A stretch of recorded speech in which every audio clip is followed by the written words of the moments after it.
Hi friends, ఈరోజు మనము APS PDCL మన మామూలు కరెంటు బిల్లు వాళ్ళ వెబ్సైట్లో ఏ విధంగా పే చేస్తామనేది నేను చూపిస్తాను. ఇక్కడ మనం పే చేసేటప్పుడు వాళ్ళ ఓన్ వెబ్సైట్లోకి వెళ్తాము, యాజ్ వెల్ యాజ్ యాప్లోకి వెళ్తాము. స్క్రీన్ షేర్ చేస్తాను, చూడండి. హాయ్ ఫ్రెండ్స్, ఫస్ట్ మనం ఏపీఎస్ పీడీసీఎల్ వెబ్సైట్లోకి వెళ్ళాలి. దీనికి గూగుల్లో ఏపీఎస్ పీడీసీఎల్ అని సెర్చ్ చేయండి.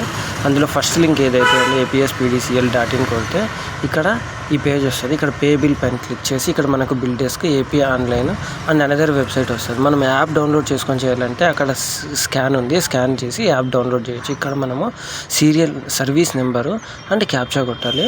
వన్స్ మనం ఈ సర్వీస్ నెంబర్ అండ్ క్యాప్చా కొట్టి ఎంటర్ కొడితే మనకి ఎంతైతే బిల్ అమౌంట్ ఉందో ఆ బిల్ అమౌంట్ అండ్ మీటర్ అనేది ఎవరి పేరు మీద ఉందో పవర్ మీటర్ వాళ్ళ పేరు అనేది మనకు డిస్ప్లే అవుతుంది. మనకి ఈ రెండు కన్ఫర్మేషన్ అండి.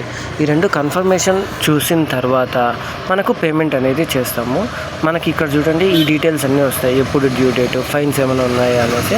ఇప్పుడు మన పేమెంట్ మెథడ్స్ ఏమున్నాయి? క్రెడిట్ కార్డ్ అయితే credit card number, expiry date, CVV, card holder name ఇచ్చి మేకే పేమెంట్ కొడితే ఓటీపీ వస్తుంది. ఓటీపీ కొడితే సరిపోతుంది, అంతే అండి, సక్సెస్ వస్తుంది.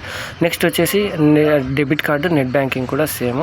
యూపీఐ, మనకి యూపీఐ అనేది మనకు గూగుల్ పే నుంచి కాబట్టి గూగుల్ పే కొట్టి మనం ఇక్కడ ఓకే కొట్టంగానే గూగుల్ పే పేజ్లోకి వెళ్ళి మనకి డిస్ప్లే చేస్తుందండి అమౌంట్. ఆ అమౌంట్ని జస్ట్ అక్కడ పే అనేది ఉంటుంది. ఇక్కడ సెక్యూరిటీ రీజన్స్ నేను చూపించలేకపోతున్నాను. పే క్లిక్ చేసి పే అయిన తర్వాత మనకి అక్కడ సక్సెస్ అయిపోగానే ఈ పేజ్లోకి వస్తే ఇక్కడ కూడా సక్సెస్ అయిపోతుంది.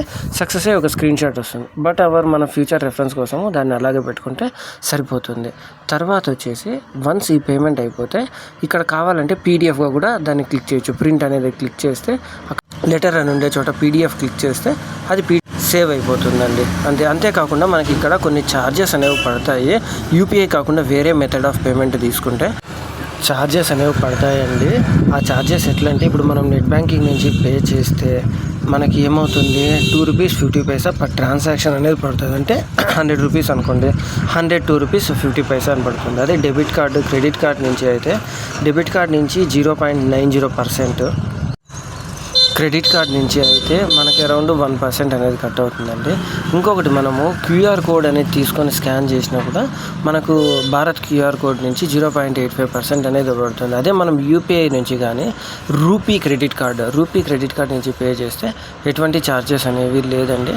అంతేకాకుండా మనం ఎప్పుడైతే బిల్ డెస్క్ సెలెక్ట్ చేసుకుంటామో అక్కడ మనకి ట్రాన్సాక్షన్ ఫీ, కన్వీనియన్స్ ఫీజ్ అనేది ఉంటుంది. అది బిల్ డెస్క్ అయితే 0. అదే ఏపీ ఆన్లైన్ అండ్ ఇంకొక వెబ్సైట్ ఉంది TA అనేసి, అక్కడైతే మనకి అడిషనల్గా పే చేయాల్సి ఉంటుందండి.